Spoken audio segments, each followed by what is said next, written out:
धन्यवाद आर्येंद्र। और इस वक्त 272 सीटों पर एनडीए पहुंच चुका है। बहुमत के आंकड़े को एनडीए ने कम से कम इस वक्त छू लिया है। आप देख सकते हैं कि रुझानों में एक बार फिर एनडीए की सरकार बनती दिखाई दे रही है, जिसमें 232 सीटें अकेले बीजेपी की हैं और बाकी 40 सीटें सहयोगी दलों की है। 272 पर एनडीए। मोदी हैट्रिक लगा रहे हैं एक बार फिर से। मोदी के नेतृत्व में 272 का आंकड़ा एनडीए ने छू लिया है और रुझानों पार भी कर लिया है। एक बार फिर एनडीए सरकार बनती हुई देश में दिखाई दे रही है। तो इसका आकलन भी अब होगा कि पीएम मोदी के नेतृत्व में जो 272 का आंकड़ा है, प्रदीप, जिसकी आप लगातार बात कर रहे थे, अब आपके चेहरे पर मुस्कान आई है। प्रखर को यही कह रहा था कि ये तो भी बहुत शुरुआत है, बहुत इनिशियली एकदम से ग्रिल नहीं करना चाहिए। ग्रिलिंग जो है थोड़ा समय के लिए इंतजार करना चाहिए।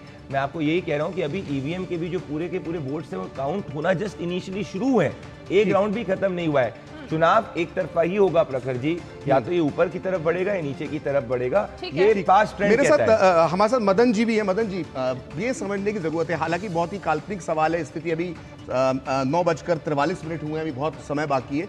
लेकिन अगर गठबंधन सरकार बनती है, हालांकि गठबंधन सरकार पहले भी थी, बीजेपी को अकेले बहुमत था, तो एक नया अनुभव प्रधानमंत्री मोदी के सामने होगा कि इसके पहले कभी उन्होंने मिली जुली गठबंधन की सरकार इस तरह की नहीं चलाई है जिसमें उनकी पार्टी को बहुमत ना हो।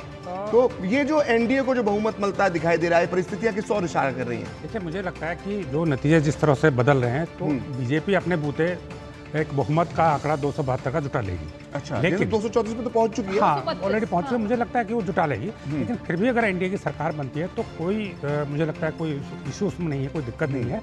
लेकिन इन रुझानों से इतना जरूर एक नजर आ रहा है कि जो 400 पार का टारगेट था शायद वो पूरा ना हो पाए।